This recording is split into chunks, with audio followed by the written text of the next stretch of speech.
Sí, hola, hallo, guten Tag. Bueno, no sé si habláis alemán, pero voy a hablar quizá mejor en castellano, ¿no? Marta, vale. Pues aquí tenéis un poco el orden de la presentación. Voy a hacer una breve entrada en los números de la economía más en general del país. Luego introducir un poco las normativas más importantes de la construcción. Un poco también explicar cómo funciona el trabajo de los arquitectos o el del despacho en Alemania, que es un poco diferente que el de España, y luego tener algunos links y páginas de interés de donde buscar para la gente que está realmente interesada en ir a probar su suerte allí. Y al final terminar con algunos ejemplos de salarios, porque también es un poco diferente. Esto es una mapa orientativa del paro en Alemania. Veis que siempre los países del sur de lo que se llaman Länder, o sea, que son las comunidades autónomas de Alemania, el singular es Land, así ya aprendemos un poco el alemán. El Land y el plural es Länder. Así que los más potentes siempre son o han sido hasta ahora Baviera y Baden-Württemberg, que son también los Länder que tienen menos desempleo, que es una cifra de unos 4 o 5% de desempleo. O sea, de momento, como ya bien sabéis también desde las noticias, que es un país que está en, como se dice, la cima de la curva del PIB, del desarrollo económico. A ver, eso en el futuro, la prevención es que también entrará, o sea, habrá una desaceleración en los próximos años. En el norte de Alemania, pues sobre todo en el este de Alemania, son aquellos Länder que menos empleo tienen y que todavía más problemas económicos tienen. Esta a la derecha es una imagen también que muestra pues el crecimiento del empleo de los últimos 2 años.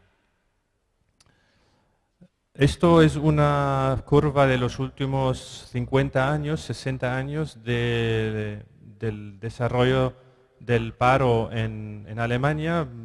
Vemos que aquí, pues con la crisis del petróleo, pues hubo siempre épocas de poco o bien más de desempleo, y con la reunificación entró en la curva verde también la estadística de Alemania del Este, y aquí también un poco para conciliar los españoles, vemos que por ejemplo en el año 2005 en Alemania del Este había más del 20% de desempleo, o sea, una situación bastante parecida como la que tenemos ahora en España, ¿no?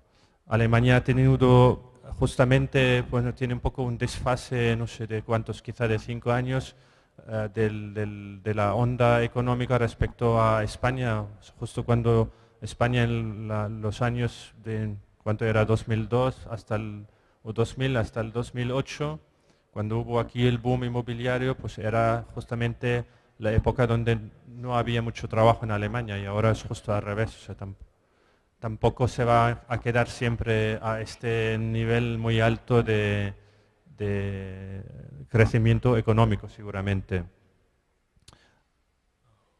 Y de hecho también pues lo que se están ya augurando que en los próximos años habrá menos, o sea, entrará también en desaceleración económica. Esto es una encuesta para varios sectores de la industria, una encuesta entre pues, empresas grandes y medianas, que han preguntado si para el futuro pues, habrá problemas de desempleo y de búsqueda de gente, de profesionales con buenos conocimientos técnicos. Y aquí en la parte de lo que es la construcción es esta parte, o sea, la veis aquí. El problema es que como en Cataluña también y en España creo también, que hay una natalidad bastante baja en Alemania ya desde hace 20 años, y Y aquí lo que veis, pues lo que se supone que dentro de 10 años habrá pues hasta 5 millones de profesionales que faltarán en Alemania, ¿no? Claro, eh, esto en industria sobre todo y también en el sector de la construcción, pues ahí se teme que habrá una demanda alta para gente con buenos conocimientos técnicos, ¿no? Si entramos en el tema de la construcción, un poco también sigo ahora en la primera parte de daros algunos números orientativos. En el 2011 pues hubo más de 100.000 arquitectos, 125.000 arquitectos, que no sé, no sé si alguien sabe en España cuántos hay, yo no he mirado, no sé, comparado. ¿Mm? Tampoco. En todo caso, esto, digamos, comparado por cápita de habitantes, pues el promedio son unos 700 habitantes, o bueno, 650, 700 habitantes por cada arquitecto, y que también con una distribución bastante heterogénea en todo el país. O sea, hay siempre en las ciudades grandes que hay una densidad evidentemente muy alta de arquitectos, porque es allí donde salen de las universidades como Berlín, Hamburgo, Múnich y el sur de Alemania. Pues allí hay unos 400, pues para cada 400 habitantes hay un arquitecto, y luego hay el este y las zonas más de campaña, más las zonas rurales, donde hay menos densidad de arquitectos, ¿no?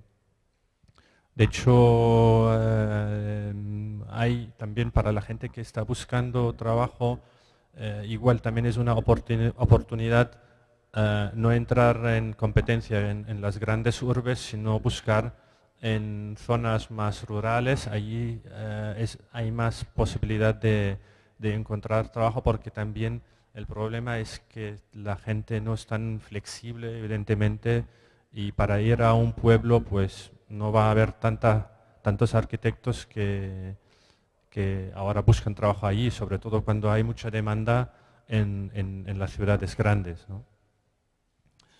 En Alemania los arquitectos, dentro de todos los arquitectos hay los arquitectos interiores, que esto también es una carrera de la universidad, que no sé si en España hay esto, que tú ya desde el principio estudias interiorismo, se dice, ¿no? Interiorismo. Y luego hay los urbanistas, que también es una carrera propia, y también hay los paisajistas, que también es una carrera propia, que esto también es un poco diferente aquí, ¿no? No sé si hay un paisajista, si no existe, ¿no? Ahí es un máster, sí. Y de momento, por ejemplo, yo también sé que hay mucha demanda para paisajistas en Alemania, de momento, ¿no? Esto se puede cambiar. Aquí veis la distribución, o sea, evidentemente la mayor parte son los arquitectos puros y duros, el 87%, luego la menor parte que se distribuye entre paisajistas, etcétera. Otro número de interés, pues la distribución por forma laboral legal, pues se registran pues, más o menos la mitad de los arquitectos registrados en los colegios de arquitectos son autónomos, y la otra mitad son asalariados. Luego la distribución por sexo, bueno, esto es quizá tampoco tan interesante, pero 70% de hombres y un 30% de mujeres. Esto es un poco dentro del mundo de los arquitectos, pues hay unas encuestas cuatrimestrales, semestrales, o sea, cada cuarto de año hay encuestas de la situación económica de los despachos, y se ve aquí bastante bien la crisis que hemos tenido en Alemania en la primera década de los 2000, y ahora un poco la curva que va hacia arriba. Esto es una pregunta, ¿cuántos de cada 100 arquitectos, cuántos han podido firmar un contrato de servicios, por ejemplo, en el año 2011, ¿no? Es la curva un poco que muestra la actividad económica de los arquitectos en Alemania. Bueno, esto también es parte de la encuesta, que la situación comercial a finales del último cuatrimestre pues, ha sido el 34% que ha dicho que están en una buena situación comercial y el 17% que han dicho que están en una mala situación comercial los despachos de arquitectura en Alemania. Entro un poco en las bases legales, ¿vale? Aquí os he puesto, hay evidentemente una serie infinita de normas en Alemania, sobre todo las famosas DIN, ¿no? La DIN, que es la norma que no es vinculante, pero es de la industria alemana. Pero luego, además de estos DINs, hay, pues, estos los más importantes, es lo que se llama HOAI, es la ordenanza que regula los honorarios de los arquitectos. Luego hay las Landesbauordnung, que es las normativas de los Länder, que regula también la manera de construir a nivel de edificio. Luego hay a nivel más amplio urbano el Bauleitplanung, o sea, la planificación regional y local. Y hay, os he puesto también la ENEF, que es la ordenanza que toca temas medioambientales, de sostenibilidad, ¿no? Que voy a explicar un poco más adelante, y hay también una norma sobre los costes de construcción que también es bastante común, ¿no? Está bien conocerla. La HOAI, la ordenanza para los honorarios, pues regula las tarifas para los arquitectos, que es para el sector público todavía es mandatorio, o sea, obligatorio, que es un poco diferente, yo creo, a la situación en España, porque de hecho hubo, creo, en el 2006 una norma europea para la liberalización del mercado de los autónomos, o sea, no solo arquitectos, sino abogados, etcétera, en toda Europa, que o sea, la consecuencia era que, por ejemplo, también en España se perdió el obligo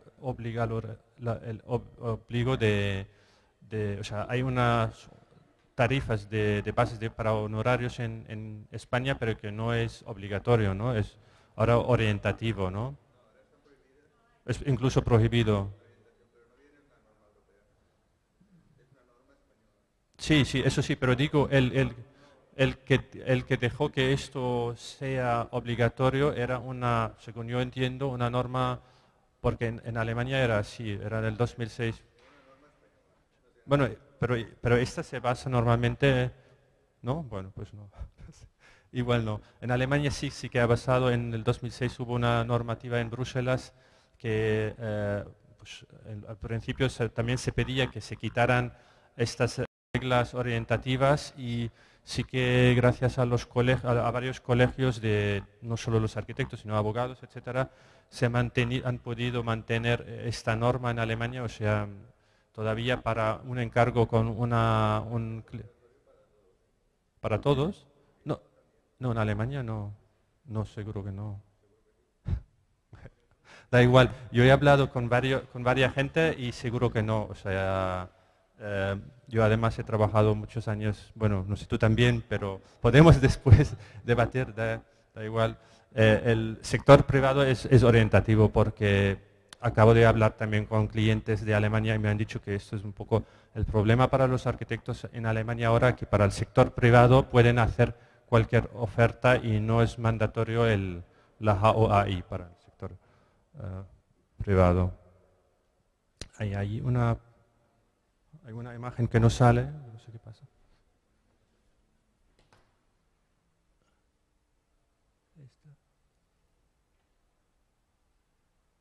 Bueno, esto es simplemente para que veáis, bueno, no se ve mucho, pero son estas tablas que muestran o sea, en función de esta norma pues establece las dificultades de cada tipología, o sea, si tienes que proyectar un laboratorio, un edificio de laboratorios, es evidentemente mucho más complejo que una vivienda unifamiliar, ¿no? Entonces esto en función de estas dificultades, que son ordenadas en zona 1 hasta zona 5, y en función de los costes del edificio, pues se define el baremo orientativo para los honorarios según esta norma, ¿no? O sea, por ejemplo, la mayoría de los edificios residenciales están en la zona, entre zona 2 y 3, pues allí si tenemos un edificio que cuesta 300.000 euros, los costes de construcción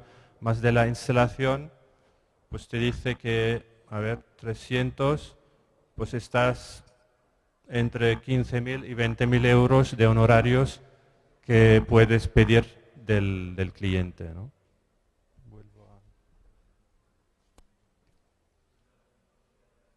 A ver cómo se... Para ir al...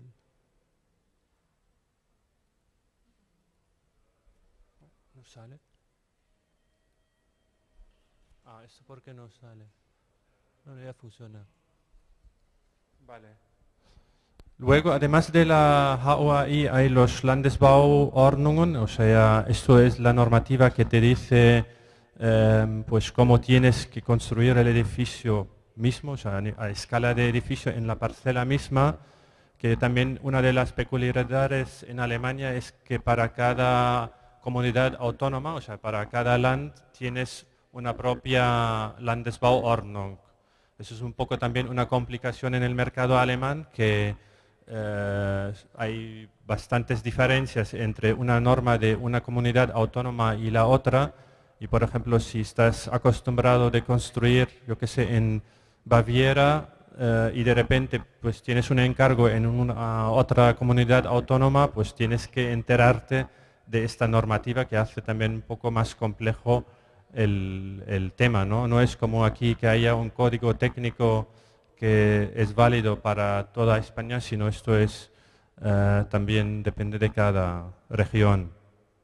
Esta ordenanza pues regula la urbanización de la parcela, el uso del edificio, las distancias hacia los lindes de la parcela, qué tipo de usos comunes tienes que tener en tu parcela en función del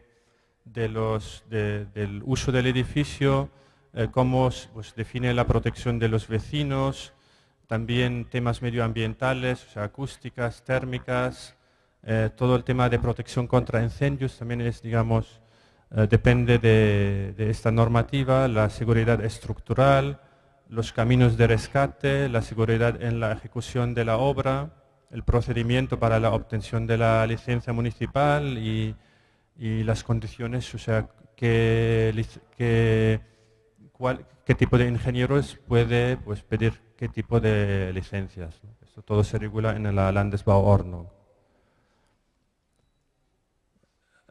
Bueno, esto es un ejemplo, que tampoco sale todo. Bueno, eso simplemente mostrando pues, para cualquier detalle que nos tenemos que pelear cuando hacemos un proyecto, pues en función de la comunidad autónoma hay otras normativas, ¿no? Eso en este, por ejemplo, los detectores de humos en vivienda, solo a modo de ejemplo, hay comunidades que no tienen ninguna obligación para poner detectores de humo, hay otras que dicen pues, que solo en los dormitorios, otros dicen que solo en los pasillos, otros dicen que no es obligatorio y los otros pues, que para edificios existentes a partir de tal y tal año hay que instalarlo. Bueno, esto digamos solo a modo de ejemplo, ¿no? de todas las complicaciones que puede tener este sistema. Además de los Landesbauordnungen, si vamos a una escala más global, hay la Bauleitplanung, pero esto es más a nivel urbanístico, pues hay el Flächennutzungsplan, lo que veis aquí un ejemplo, que es la planificación regional a nivel comunal y que es competencia de los ayuntamientos y en casos determinados también evidentemente en regiones, por ejemplo como Main, Frankfurt, pues que hay varios ayuntamientos que están obligados a desarrollar estos planes regionales.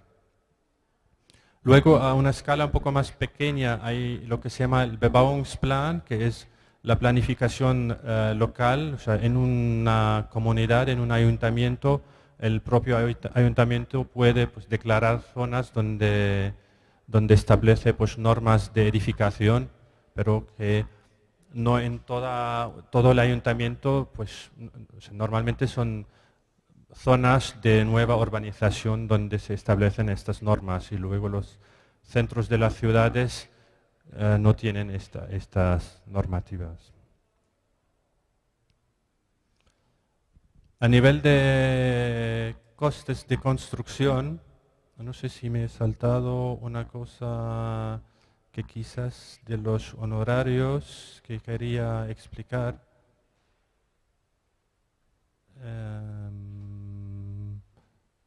Creo que saldrá luego. Bueno, a nivel de los costes de la construcción, que también esto es una cosa que muchas veces en el día a día de un trabajo en Alemania hay que saberlo, pues hay la normativa 276 que define los tipos de costes. O sea, primero la clasificación, todo lo que son 100, o sea, que empieza con 1 son costes del solar, todo lo que empieza con la cifra 2 pues es infraestructura, el 3 es los costes relacionados al propio edificio, el 4 son los costes relacionados a las instalaciones de un edificio, y el 5 es urbanización, el 6 es mobiliario y otros usos, y el 7 son, por ejemplo, los costes de los honorarios. Entonces, aquí cada parte tiene subpartes y son, pues, aquí veis un ejemplo de, pues, por ejemplo, lo que es 300 es el coste de la construcción, pues empieza con con las excavaciones, con las cimentaciones, luego, o sea, va ordenado por elementos constructivos y a veces también por procesos de edificación. Todo esto se hace cuando tenemos un encargo, pues tenemos la obligación para el cliente de decirle cuánto va a costar el edificio. Entonces también en esta normativa se define que primero hay que decirle un marco de costes al cliente, hay que luego, al siguiente paso sería una estimación de los costes con el anteproyecto, o sea, luego hay el proyecto básico donde hay que tener el cálculo de costes y etcétera, ¿no? Hasta el final de la obra, cuando ya está todo terminado y cuando ya se ha hecho la recepción de la obra, pues también hay un protocolo de cómo hacer el cálculo de los costes finales, digamos, ¿no? Y esto a su vez también entra en los honorarios, o sea, en función de estos costes se determinan los honorarios de los arquitectos. Entrando un poco en el tema de sostenibilidad, que también es cada vez más también buscado, o sea, gente que dominan un poco este tema. Hay la ENEF, es la Energieeinsparverordnung, que es el equivalente al HE1, o sea, el CTE, documento básico HE1. Y esta ENEF, pues, según el compromiso del político del gobierno alemán, se tiene que o se va a renovar cada 3 años, que tenemos la última renovación en el 2009, y en el 2012, o sea, este año está ya un plan nuevo para digamos, un HE1 nuevo, ¿no? Esto también se basa en la directiva europea del Parlamento Europeo creo del 2006. Aquí actualmente la ENEF es equivalente a un estándar alemán que se llama Niedrigenergiehaus, o sea que es de bajo consumo energético, y lo que os he puesto es un poco los márgenes para la demanda para calefacción y refrigeración, que es entre 40 y 70 kilovatios hora lo que se pide para una obra nueva, y a comparación en España pues el margen es más alto. Aquí tenemos evidentemente un clima como Gran Canarias, las islas de Canarias, ya por el propio clima tienen una demanda bastante baja de 25 kilovatios, y al otro extremo sería Burgos, que quizás es equivalente, no sé, ahora al sur a un clima suave en Alemania, depende, ¿no? Más o menos, pero allí en Burgos, cumpliendo la normativa, pues salen unos entre 100 y 115 kilovatios hora por metro cuadrado de demanda para calefacción, y bueno, en este caso es solo calefacción, ¿no? En todo caso, evidentemente es más estricta y rigurosa de momento la normativa alemana, ¿no? Luego hay también requisitos elevados de la... O sea, hay toda una serie de requisitos para la obra nueva que hay que tener en cuenta. No hay una obligación de hacer tests de presurizaciones para edificios, pero seguramente con la nueva normativa entrará esto, también como ya ha entrado en Francia la obligación para las obras nuevas. También en la normativa pues, se regula todo el tema de la certificación energética, que para edificios existentes ya también existe esta obligación desde el 2008 o 2009, no sé ahora exactamente, cosa que ahora va a entrar en vigor probablemente este año, porque todavía para edificios existentes no hay la obligación de tener cuando haces un cambio de propietario o de inquilino, tendrías que hacer este certificado certificado energético. Bueno, aquí también hay multas bastante altas para los que no lo cumplen, en fin. Es un nicho de mercado cada vez más grande en Alemania, digamos, la gente que se ha especializado en temas energéticos, ¿no? Que son los consultores energéticos, que también hay muchas instituciones en Alemania, colegios de arquitectos o de los otros gremios de la construcción que ofrecen cursos para asesores energéticos, que son cursos como de 80 horas y que haces un examen y tienes como un sello de calidad que eres, digamos, que un poco dominas mejor el tema todo el tema energético. Otro sello que también está en auge es el DGNB, que es el LEED alemán. El LEED, me imagino que todos habéis escuchado el LEED o el BREEAM o el verde, pues en Alemania están bastante actividad. Es también una asociación privada, como todos estos sellos. Es o sea, Deutsche Gesellschaft für Nachhaltiges Bauen, es la sociedad alemana para la construcción sostenible. Y solo a modo de ejemplo, evidentemente todo el tema de sostenibilidad, hay mucha más conciencia en Alemania que en España. Aquí ya tienen más de 1000 socios y el equivalente español pues tiene unos 300 socios. El sello alemán tiene más de 300 edificios certificados. El español tiene un edificio certificado y unos 8 o 9 en proceso de certificación, ¿no? Un poco para mostrar también un campo que también ellos ofrecen pues cursos evidentemente para hacerse pues un certificador o un auditor de este sello. Otro estándar más bien con el que nosotros aquí, yo personalmente también estamos en España bastante involucrados, es el el sello Passivhaus, que no abarca todos los conceptos de la sostenibilidad, sino se concentra en un criterio que es el criterio del consumo energético del edificio, o sea, sobre todo para calefacción, refrigeración y electricidad, ¿no? Y que es un sello ya de más de 20 años de historia y de muchos edificios construidos, evidentemente la mayoría en Alemania y Austria, en Suiza, en estos países.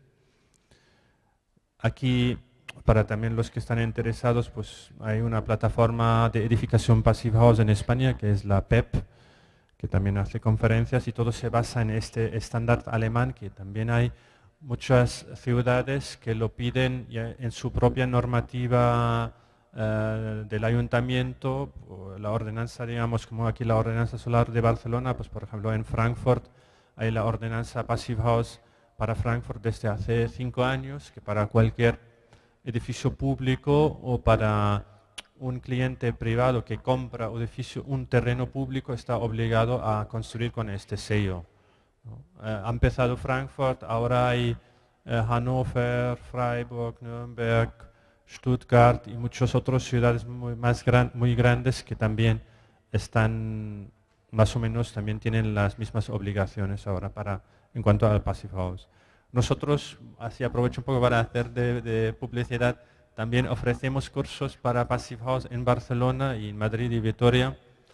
de 80 horas con un examen que traducimos del alemán, porque es un examen normalizado que viene por el Passivhausinstituto y luego la gente que lo aprueba pues tiene el sello, digamos, es el Certified Passivhaus Planner, que también es una opción para, de hecho, un arquitecto que ha aprobado el examen con nosotros el último año se ha ido ahora a Alemania porque es más fácil también entre toda la competencia que hay un poco distinguirse, o sea, tener un perfil un poco especializado, ¿no? dentro de la competencia.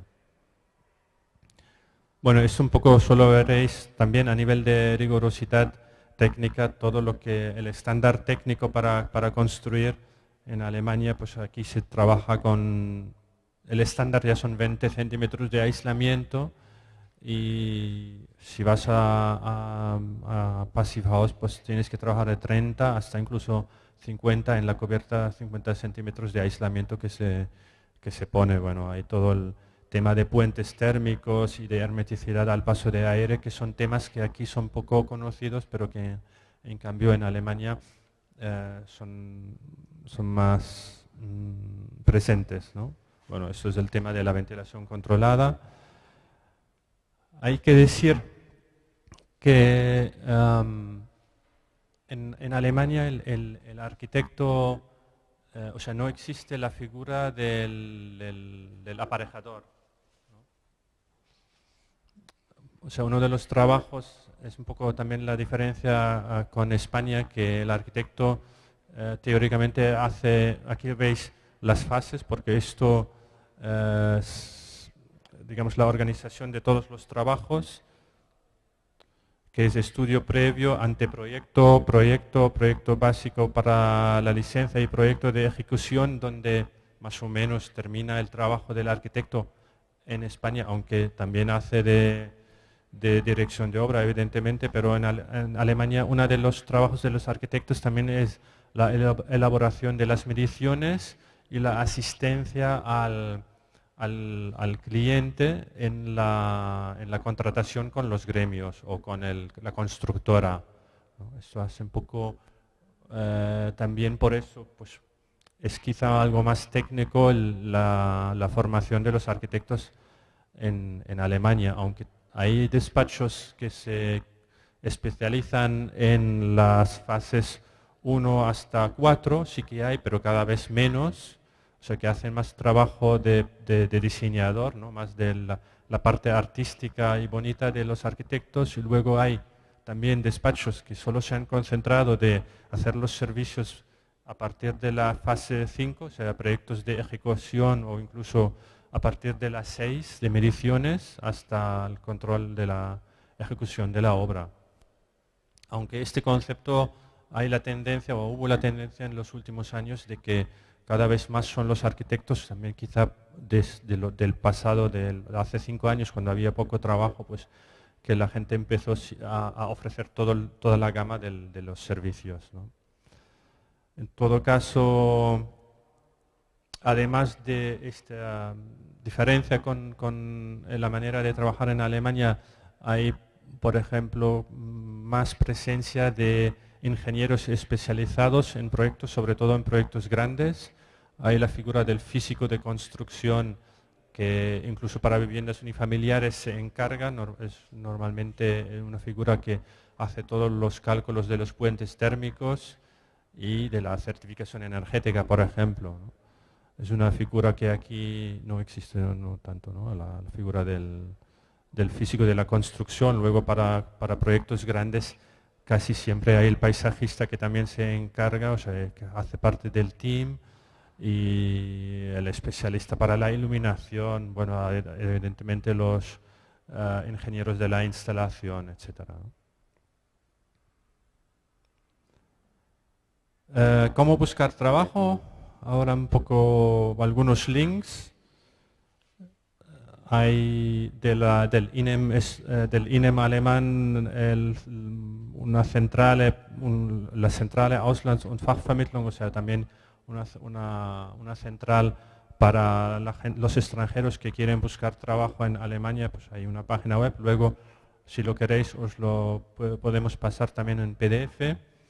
Evidentemente el tema muy importante es el tema del idioma, porque es mucho más difícil encontrar un trabajo si no dominas el alemán, ¿no? Esto es bastante clave, aunque también hay casos de gente que ha ido ahí sin dominar, sin saber ninguna palabra alemán y ha encontrado trabajo, ¿no? Pero también empieza seguramente no va a ganar 3.000 euros o 4.000 euros, sino pues ganará un sueldo de lo que se llama practicante, un practicante, ¿cómo se llama? Una beca, un becario, ¿no? Pues un becario, yo sé de amigos míos que ahora pues han contratado a un becario de Portugal después de la carrera y gana pues unos 1.000 euros brutos al mes, ¿no? Claro, esto luego explico también que los salarios, la diferencia entre el bruto y el neto es bastante alto, no es como aquí que es cuando ganas 10.000 euros, pues igual salen 850 euros quizá, ¿no? Si restas la seguridad social, que será pues quizá, ¿no? 800 y algo, ¿no? de euros. Allí las prestaciones sociales es más caro y más alto, o sea, la seguridad social es muchísimo más alto que el sistema en España. Ahí, o sea, el Goethe Institut, evidentemente, porque ofrece cursos que creo que eso es C, B y A, ¿no? Entonces, se recomienda para poder trabajar, presentarse bien en Alemania y trabajar en un equipo, pues que tengas el nivel B, no sé si B1 o B2, depende, ahora yo tampoco estoy muy al tanto de estos niveles. Luego hay el Instituto Cervantes en Alemania, pero esto es más bien a nivel cultural. Luego hay una página web bastante divertida del BBC inglés, donde puedes testar tus conocimientos en alemán, o sea, para la gente que ya sabe un poco, pues puede ahí hacer como un test y te dice qué nivel más o menos estás. Luego también para buscar trabajo, realmente el que se quiere lanzar, que piensa que está capacitado, pues hay las páginas web de los colegios de arquitectos que tienen la bolsa de trabajo, que es pública. Ahora yo he entrado ayer, por ejemplo, en la de el colegio bávaro, pues ayer hay 145 puestos de trabajos, o sea, puestos libres para donde uno se puede presentar su currículum. El de Baden-Württemberg, que son los dos fuertes, pues tiene también unos 140 puestos de trabajos que están ahí metidos, digamos, donde uno puede mirar un poco. Y luego, no solo el Baunetz, bueno, el Baunetz también es una página que, claro, no sé si me imagino, igual hay o sea, hay solapes de puestos de trabajos que están en uno y en el otro también, ¿no? Pero en el Baunetz ayer encontré 235 puestos de trabajo vacantes, entré en el Competition Line, que tiene más de 300 puestos de trabajo oficiales que son vacantes. Bueno, o sea, ahí sí que hay para buscar. Otra cosa que muchas veces se pide un perfil más técnico, ¿no? Esto está claro.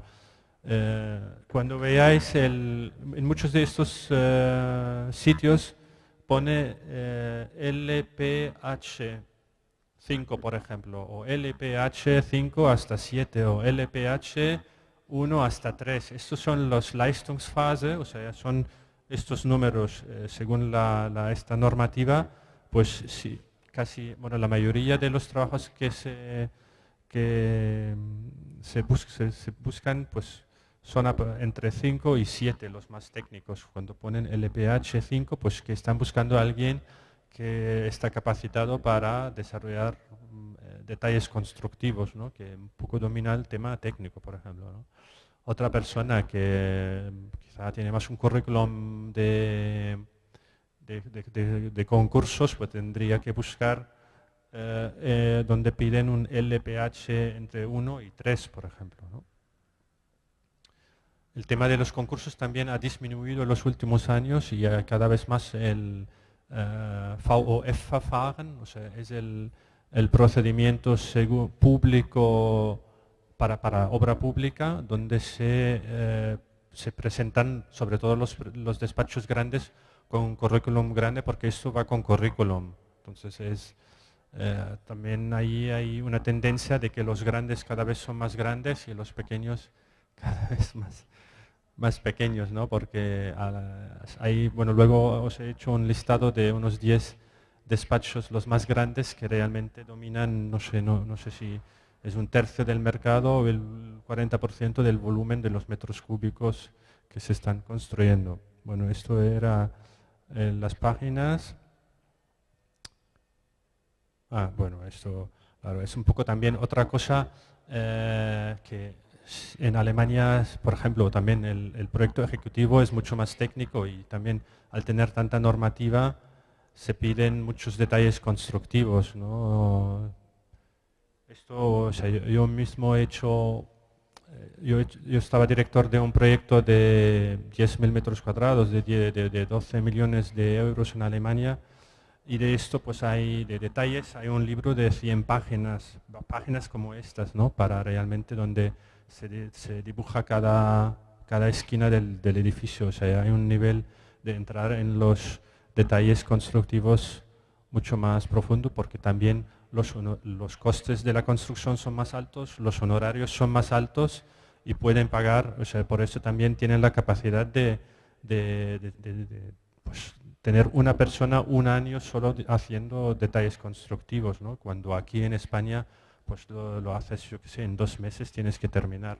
Imagino, bueno, depende también del tamaño.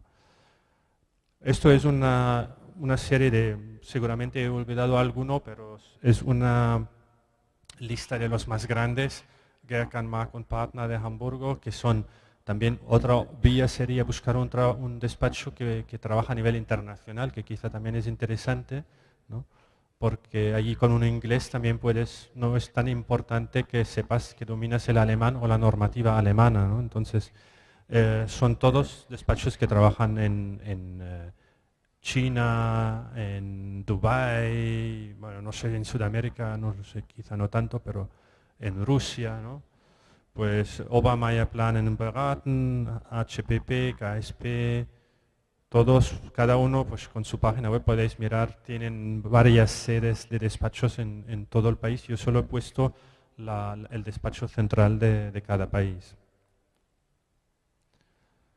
Bueno, esto es a nivel de idioma. Lo que a mí me han dicho desde el Goethe-Institut, que el B2 es el mínimo recomendable para que puedas un poco trabajar en un equipo para un proyecto alemán, ¿no? Sí, pues aquí seguir las ideas principales de temas concretos y abstractos, ¿no? Comprender una amplia gama de textos, expresarse por escrito de forma clara, ¿no? Explicarse oralmente de forma bien, participar activamente en discusiones sobre temas, etcétera, etcétera. Bueno, esto ya es un nivel bueno, ¿no? Con esto ya estás bien preparado. Bueno, estos concursos, no sé. Al final, y termino con esto, un poco también el tema de los salarios. Aquí la distribución, o sea, la mayoría de los salarios entre los arquitectos ganan anualmente pues entre 30 y 50.000 euros anuales. Es el 50% de los arquitectos en Alemania que son pues entre 3.000 y 4.000, bueno, 3.000 menos 2.500 y 4.000 euros mensuales como asalariado, que luego también mostraré un poco lo que al final queda de neto, ¿no? Porque es menos en España. Sí, luego hay los 9% felices que ganan más de 70.000. También existe. Esto es, por ejemplo, una ficha de, no sé cómo se llama en castellano, del final del mes, cuando te da el extracto salarial. ¿Será esto? Extracto salarial para tengáis una idea. O sea, por un lado podéis intentar, el que quiere, hay gente que trabaja allí como autónomo, aunque es cada vez más difícil porque hay las normativas que también existen, que los pseudo autónomos, hay problemas con Hacienda, etcétera, por eso hay pocos arquitectos encargan, o sea, cogen a su equipo gente en concepto de autónomos, aunque seguro que haya, pero pues allí para tener una idea, un autónomo de mínimo 5 años de experiencia, pues cobra quizá 30 euros la hora, ¿no? Más o menos, para tener una idea. No sé ahora las tarifas a cuántos están en España. Aquí, o sea, si tú como asalariado entras y consigues un contrato de 3.000 euros bruto, te quitan los impuestos, que son 500 euros, que es un 12% más o menos. No sé, ahora si es parecido aquí, será más o menos parecido, me imagino. Luego te quitan el seguro médico, que son, pues en este caso, 230 euros, y luego el seguro para la jubilación, que son 300 euros. Hay que saber que esta cantidad te la quitan de tu salario y ¿cómo se llama? El jefe, bueno, el despacho, ¿cómo se llama? El jefe. Tu jefe paga, ¿cómo se llama? La empresa paga la misma cantidad. O sea, para la jubilación en este mes tú has pagado 300 euros y además la empresa paga la misma cantidad, o sea, paga 600 euros al mes en concepto de seguro por jubilación, que es mucho más, me imagino, que lo que se paga aquí, ¿no? Y lo mismo también con el seguro médico, que aquí tú estás pagando 230 euros al mes y la empresa paga la misma cantidad, o sea, estás pagando casi 500 euros de seguro médico al mes, ¿no? En cambio, cuando aquí cuando pagas quizás 80 euros, ¿no? O 100 euros, no sé. O sea, ya me corregiréis. Por eso también tenemos estos problemas de la sanidad pública aquí en España, porque claro, con estas cantidades, me imagino, de dinero, lo que están recibiendo no es de extrañar que tengan problemas económicos. Bueno, en fin, al final de estos 3.000 euros quedan 1.800 euros netas que recibes en tu cuenta bancaria, ¿no? Si tienes un trabajo claro, más ganas, más impuestos. O sea, la diferencia, el salto entre 2.000 y 3.000 euros es más importante que entre, yo qué sé, 4.000 y 5.000 euros. El que gana 5.000 euros igual recibe 2.200, bueno, digamos 5.000 recibe 2.700 y el que gana 4.000 recibe 2.500, ¿no? O sea, es cada vez más lo que se lleva el Estado y todos los seguros. Bueno, eso al final he preguntado a algunos amigos míos porque yo tampoco estaba al tanto de los números actuales. Pues hacer una práctica, al final te quedan 600 euros netos. El asalariado de 3 años de experiencia pues puede ganar 2.700 euros y le quedan 1.600 euros. Un jefe de proyecto asalariado gana unos 5.000 euros mensuales y le quedan pues, unos 3.000 euros quizás de neto, y un autónomo pues de 5 años esos son números concretos de despachos que he preguntado. Hay que saber que los costes de vida no hay mucha diferencia, o sea, lo que es más caro, con esto termino, lo que más caro en Alemania es evidentemente la seguridad social, el transporte público, el tomar un café, el tomar un vino en un restaurante, eso es bastante más caro. Pero, por ejemplo, si vas al supermercado no pagas más.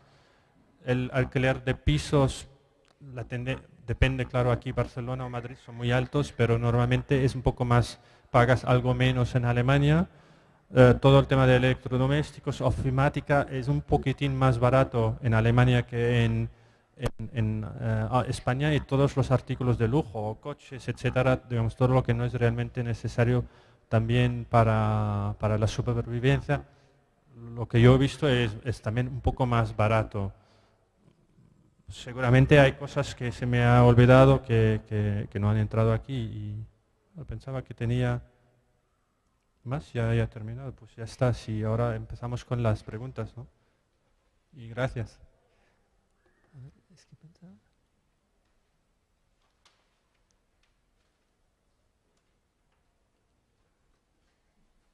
Vale. Si tenéis preguntas, nosotros también para si hay realmente gente que está interesado en irse a Alemania, bueno, lo hemos hecho para un caso el último año que hemos asistido un poco, hemos hecho un coaching para él, para prepararse. También os podéis contactar para tipos de preguntas como más detalladas.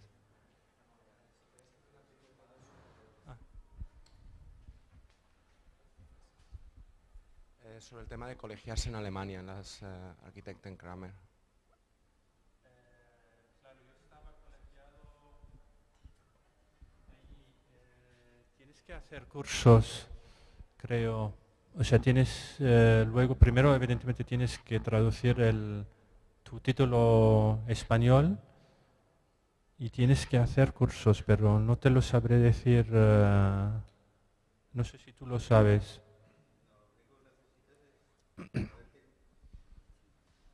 Tener 2 años de experiencia. Es decir, cuando terminas la carrera no puedes colegiarte si tienes que presentar 2 años de experiencia, demostrar. Sí, bueno. Y a partir de aquí tú puedes colegiarte. Si puedes demostrar que tienes todas las fases de 1 hasta 8 hecho, y si no te ofrecen cursos. ¿Traes un certificado de haber trabajado en un despacho? Sí, por lo general no se gasta. ¿Sí? Vale, pues será eso. Vale, vale. Es que la UPC está intentando, no sé si lo ha conseguido, traducir los títulos ya, y entonces ya será automático. Vale, vale. Vale. No es obligatorio. Sí, no es obligatorio que estés en el colegiado, es como aquí, ¿no? Si trabajas de arquitecto, trabajando firmando, sí. Si no, sí. Es como aquí, ¿no? Más o menos el mismo sistema. O sea, tú puedes trabajar sin estar colegiado. Sí. No sé por qué me colegié yo en su año, hace 15 años. Ah, sí. En su tiempo me tuve que colegiar por el tema de la jubilación, porque hay las hermandades de arquitectos que es una opción para la jubilación, el sistema de jubilación, que lo que dicen es más seguro que el sistema de seguro de jubilación público. Entonces, para entrar ahí, en esto hace 15 años, tenías que estar colegiado, pero no estoy seguro si lo han cambiado o no. Me parece, porque yo cuando ahora me di de baja en el colegio alemán, me han dicho, pues puedes mantener tu seguro de jubilación en el sistema de la hermandad ahí. Pero era por eso. Si no, pues es como aquí, recibes la revista, bueno, recibes también los servicios especiales y todo lo que es de colegiación. Poca cosa, bueno, no sé. Estoy, como no estoy colegiado, toca a ti a defender. O a Jordi. El colegio. Vale.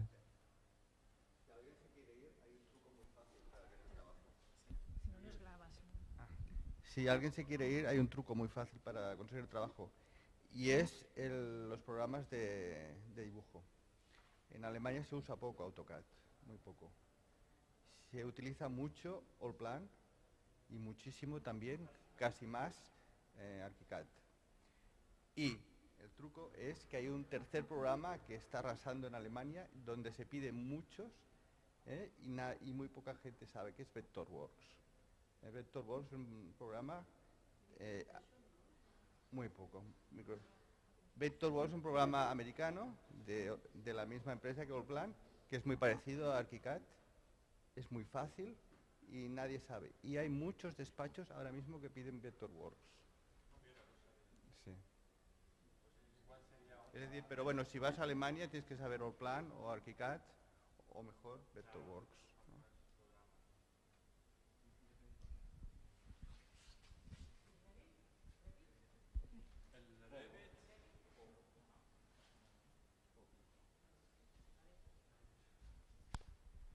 ¿Qué más?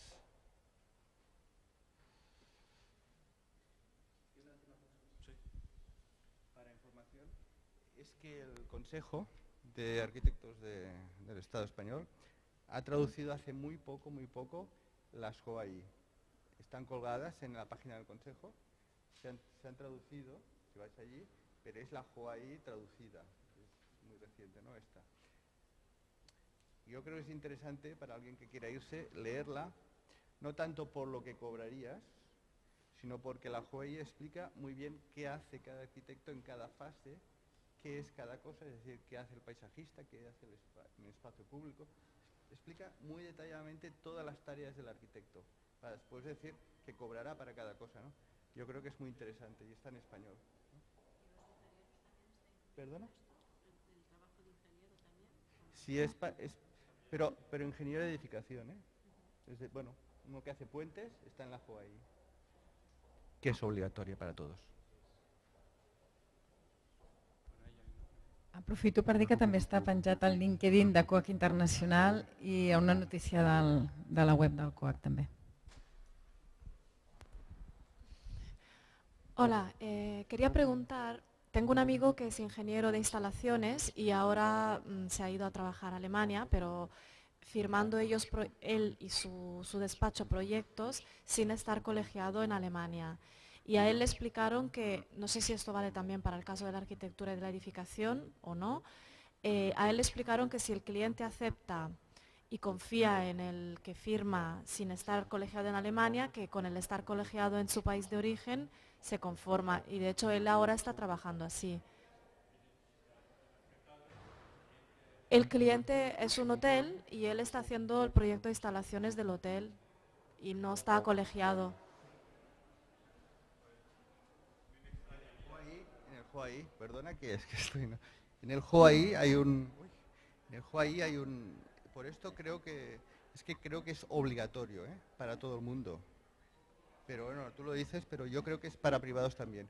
Pero en todo caso, en el JOAI dice que es de obligado cumplimiento, excepto para un técnico, porque arquitectos o ingenieros, para una obra concreta en Alemania. Un arquitecto ingeniero de la Comunidad de la Unión Europea que trabaja para una obra concreta en Alemania. Esto es lo que dice. Es decir, que es una obra concreta o dos.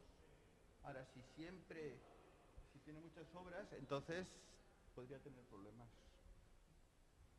Bueno, yo sé solo del pasado que también para un arquitecto español que tuvo un encargo en Múnich, que se tuvo que, bueno, uno del despacho se tuvo que colegiar en el colegio alemán para poder pedir la licencia, pero desconozco ahora los detalles estos legales y igual hay un hueco que tú en la comunidad europea si estás en un colegio puede ser, no lo sé.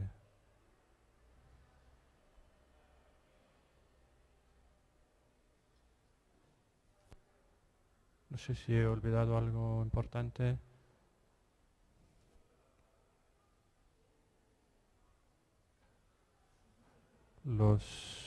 Bueno, a nivel de concursos no he hablado mucho, pero claro, hay pocos concursos de momento que están ahora en Alemania. Quería decir algo, pero sobre los concursos se me escapó. Bueno,